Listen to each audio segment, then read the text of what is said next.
Welcome to this webinar here at AVT Business School with Chairman Lars Rasmussen. I'm Kasper Nørvild. We live in a crisis. We live with quite tremendous uncertainty. And for many of us, we live with a feeling that we might even know what's in store for us at the other side of the crisis. And that's what we're going to talk about this afternoon here with Lars. At AVT, we often see ourselves as a small greenhouse on a hill. Our mission is really to make growth for our guests, the business community who comes and visits us here. But we're also very focused on being on a hill. So it's also about looking into the horizon and see what comes our way. And that's what we're going to do here today. We're not only going to talk about it, but I also very much encourage you to see if you can apply some of the insight and inspiration from the conversation to your own life, so maybe set the course slightly different afterwards. You're very much welcome to all of you. I know many of you come from Denmark, some from our neighboring country in Europe, but also some are sitting in Asia, in India and China, some in the Middle East and North America, but a warm welcome to all of you. But a few words of introduction to Lars Rasmussen. He's known to quite a few of you can I see on the participant list, but anyhow, Lars had a distinguished career in business. He's been the CEO of Coloplast for 10 years. And during that time, he made a very tremendous turnaround, building the market cap from 17 to 140 billion Danish kroner and raised the EBIT margin from 12 to 31%, making Coloplast actually one of the world's very most successful medtech company. I'm also pleased to say that Lars also have an executive MBA, not from AVT, but of a very similar institution that one existed in Denmark, actually the first in the Nordic countries. So my first question to you, Lars, to hit the ground running here is really about the magnitude of this crisis. You have experienced in executive management, seen other global crises. So when you drink your cup of coffee in the morning, maybe quietly, how do you think this corona crisis compare what you experienced otherwise? Well, I would say that first of all, thank you very much to all of you for listening in on this last day before Easter, and what a situation we are having. It's really a very different situation than what we thought when we had last Easter and thought about what we were going to do for this Easter. I'm chairman of the board these days for 3 of the Danish listed companies on the large cap index C25. Then I'm at the board of another C25 company, and then I'm chairman of the board for an EQT company, which is working out of Spain. And it's all in somehow in medical devices or in the pharma, in the healthcare industry. And it's for some of the companies a good industry to be in because there's still demand in some of the businesses, and some of them are more elective in the nature, and there the demand is more or less gone. So I think I see both sides of the coin, so to speak, in these companies. I was taking over the helm of Coloplast in the middle of the 2007-8 financial crisis. So how does that compare to this one? It's very different, and it's a very different situation to be a leader in, because at that point in time we could meet. We could be together. We could be together with our organization. That's not an option these days. We all lead from the distance, and that puts a limit to how many things you can do to the company, or how you can do the things that you have to do to the company. So in that sense, it takes much more effort from you as leaders to run a company these days, because when you are together with people, you are not only communicating by what you're saying, you're also communicating by how you're saying it. You're also communicating by your physical presence, and I guess you all know that sometimes means much more than what you're really saying. This time over, you have to communicate at the distance. The good thing is that compared to the previous crisis, we all set up for this. At that point in time, you should have a video room to even be able to communicate with somebody who were distant to you. Now we all have it basically on our phone. So in that sense, it hits us at a very good point in time. But it takes more to communicate, because you have to say everything. You can't have the unspoken, so to speak. You have to say out things the way they are, but you also have to, and maybe especially for the Danes, this is a little bit awkward, but you also have to be more noticing and naming in the style that you're communicating. So it's not just about that you are on the business side, but you also have to pay attention to the fact that suddenly the part which is the social part of being part of a company is also taken care of on the distance, and therefore you have to be more positive. You have to be better at naming when somebody are doing a good job, and I have to say I'm so impressed with how people are picking up the tasks that we see in the companies, and how well all the companies that I'm working in and for, how well they are performing, even though we have this very, very special situation that we can't show up, many of us at the workplace on a daily basis. So then things are still working very well, and people find a way to make it work. So there's a lot to be thankful for. Great. Well, thanks for those remarks. Maybe in continuation of that, and you say that you're impressed by the effort put forward in the companies you're involved with.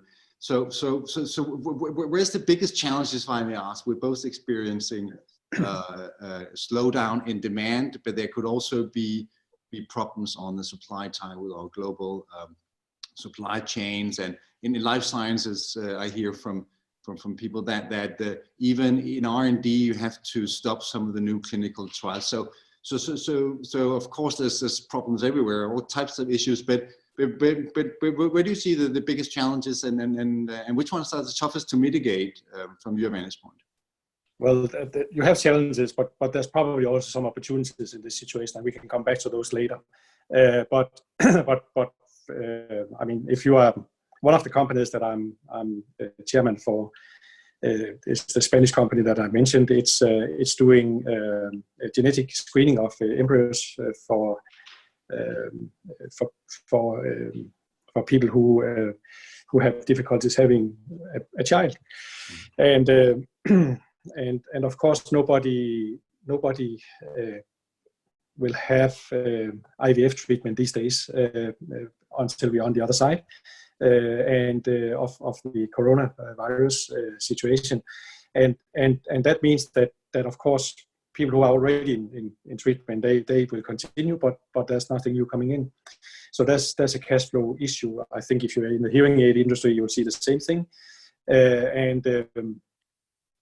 And for those companies, of course, it's all about extending credit lines and making sure that you get the cash on your bank account so you can operate the company.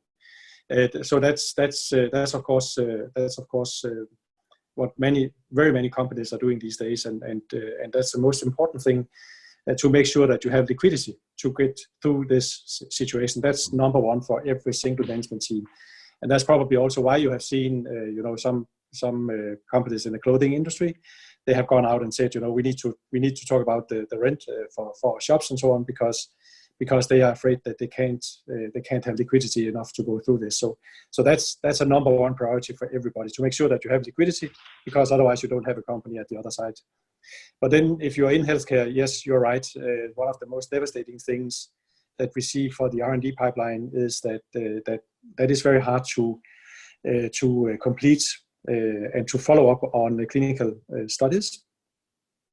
And if you have to abort a clinical study in the middle of it, you very often have to start over, and that means that it takes more time before you can launch. And while you are not launching, you're also not having any profit from the product. So it means that you're postponing future growth with this.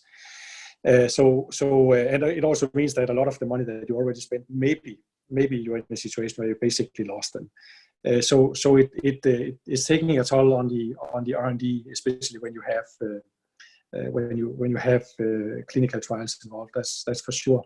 But if that is the hardest impact that you're seeing in healthcare, then of course you're in a better position than many other companies. Great. If I may ask a question about decision making and this, naturally the volatility and the change environment is increasing at a rapid pace. On new things are happening. So on one hand, it seems like impression that quite a bit the senior leadership has to step in and set a new course in these uncharted waters.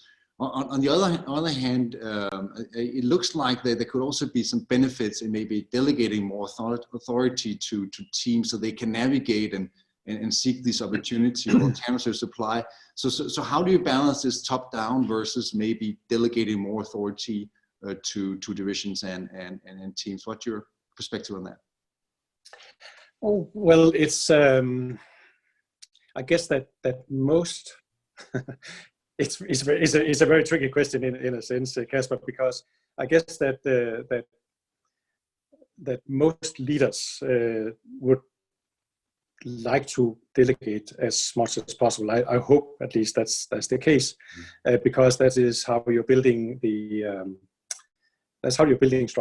strong people. That's also how you get strong people to work for you. That is that they feel that they get authority. That's also how you free up your time to do stuff which you find is interesting and rewarding, and prepare yourself for the next level. So in many senses, I hope that is the case. But there's no doubt that this is a situation where you are tested as a leader. So if you run, there are actually many production lines that are still working in many places, and especially in the healthcare industry, because people need the stuff that we're using. So if there's a close down in a country, very often the manufacturing of healthcare products is exempted from the close down. But then you have to contain as a leadership the worries that people have that now they are still working, they are still going out of their homes, they are coming into a workplace where they are more together than if they were with other people than if they were at home, and that puts you at a test as a leader. How do you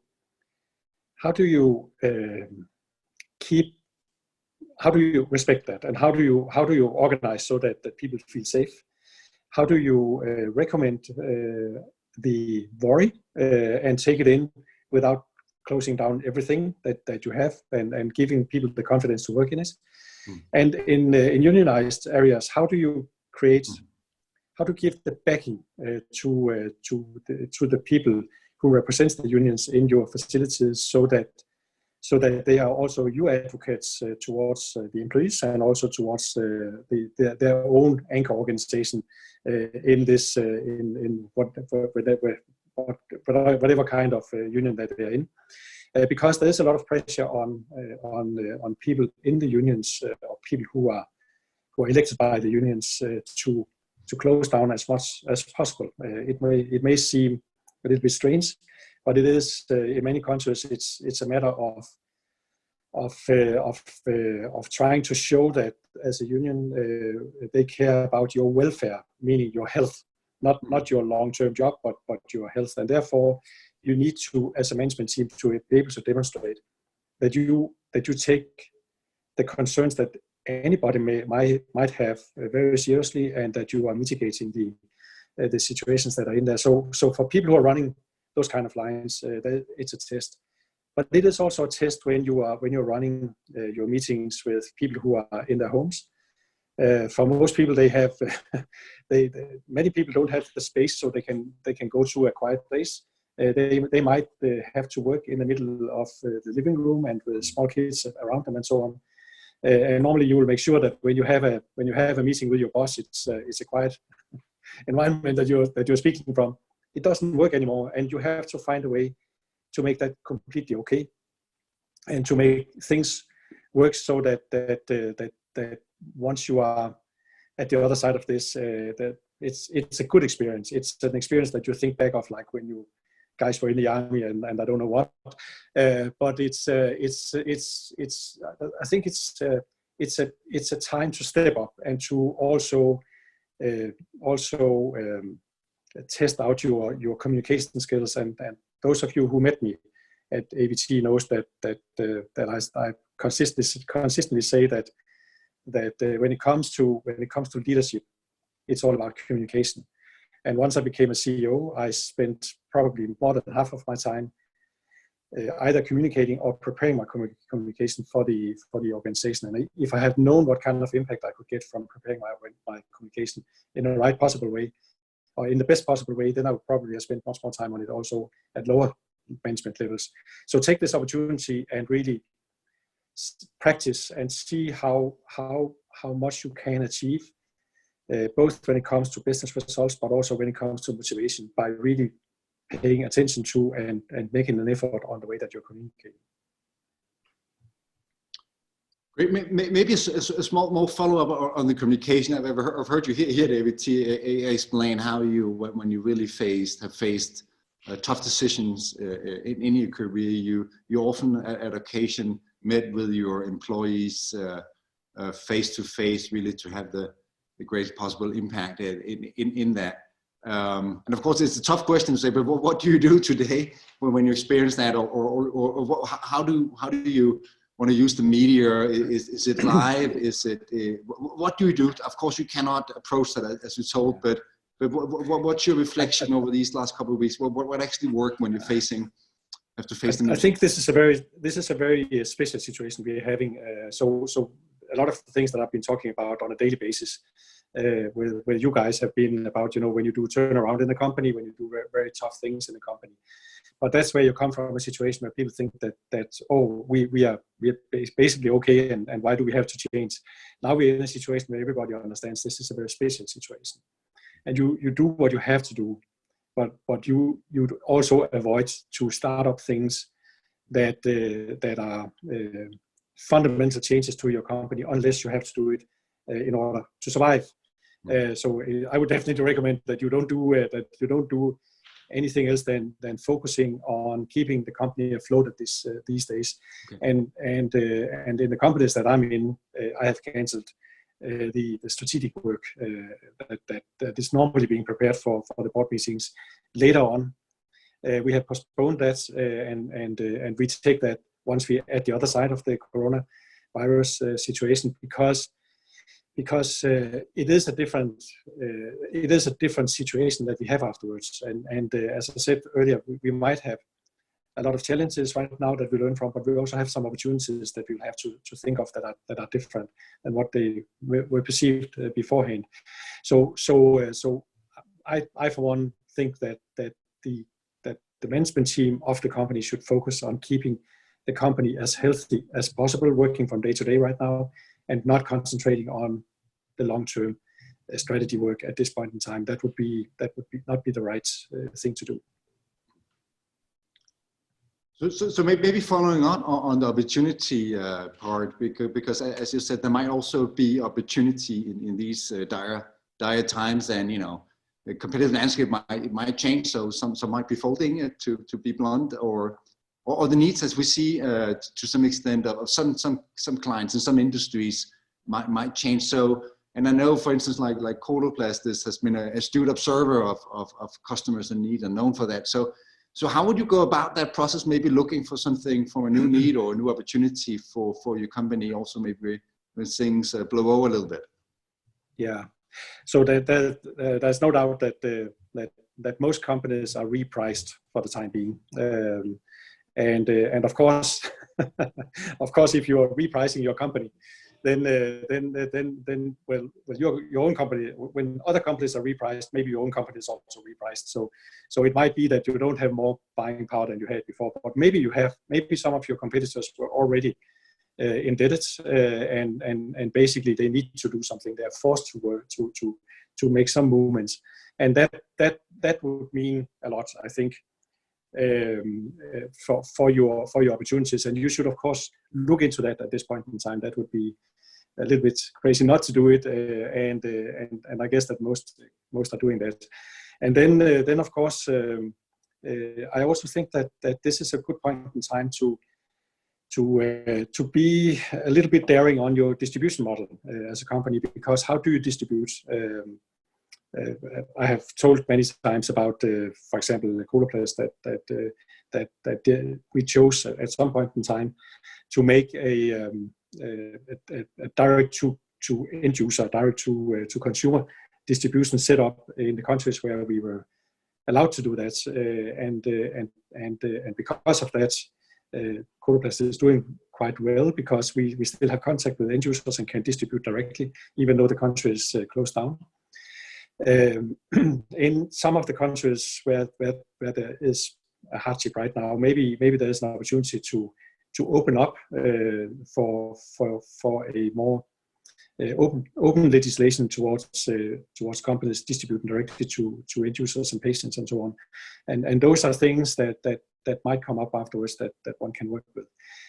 But it is, I think that the biggest short-term opportunity is that if you are a well-capitalized company and you do have competitors that you find are interesting, but they are indebted, then of course you might have opportunities and an opportunity to act on that.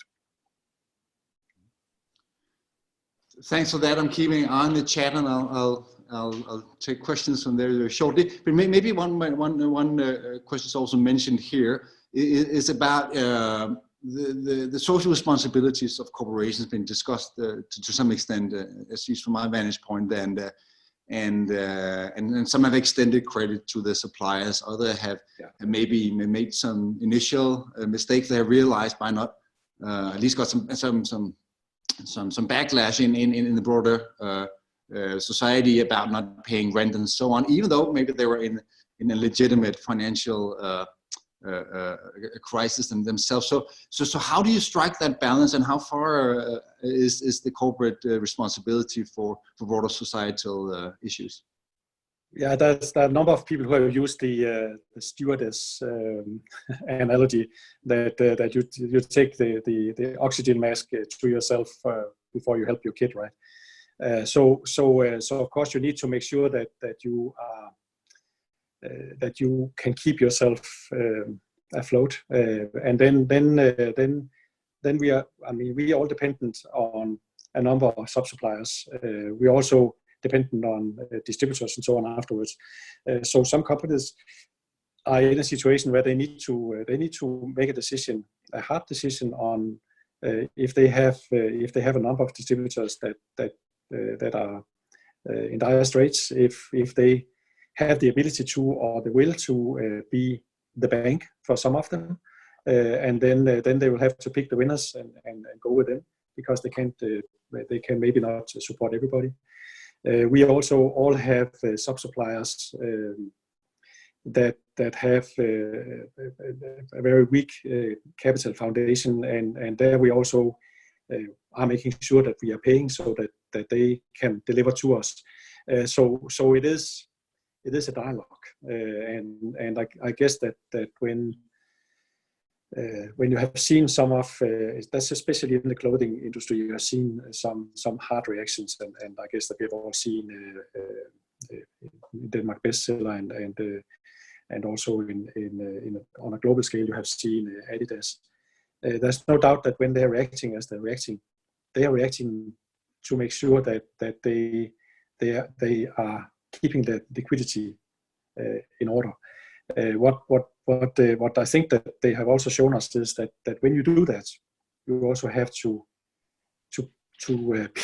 be very very open about what's the background, why do you do it, and why can't you just even though you seem to be a wealthy and healthy company, why can't you just keep your promises and your obligations to everybody? Because there's a reason why they do it, of course. And the thing is that they just, because of the time squeeze that they're in, they didn't have the time to go out and explain it.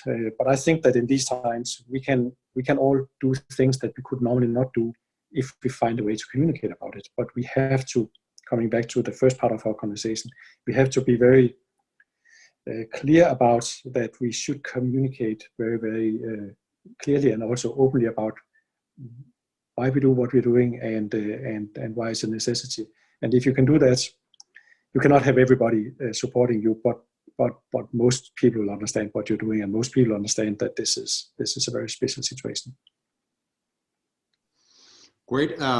Maybe two more questions. Is it time is running? I'm also looking at the chat, so a little inspiration from this as well. So in terms of a crisis, a lot of systems are put to the test, a lot of pressure.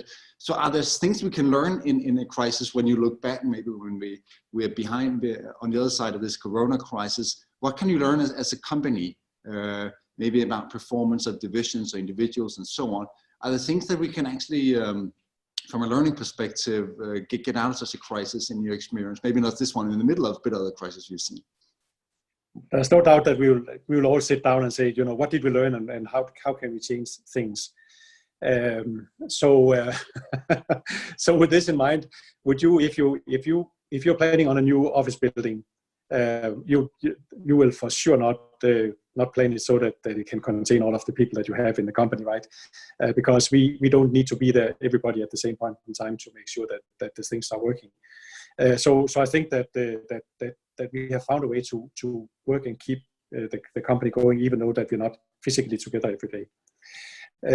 But I also think that we have also learned that what bigger value there is in having the social collaboration in a workplace, and how do we ensure that is even strengthened afterwards, and those are some of the immediate things. I guess that when it comes to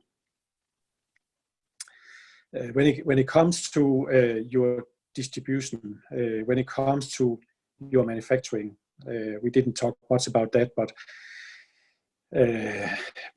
I guess that most of us will look at our supply chain afterwards, because it's extremely vulnerable, right? The one thing that I guess that most companies are afraid of is that their manufacturing is closing down, and that they can't, especially when you're in healthcare, that you can't get the things that you need. But also I guess in many other industries, if you have everything concentrated in one or two countries, then those events, even though we haven't seen it for many years, those few events can basically close you down. I mean, if you can't get just one bolt for a car, you can't ship the car, right?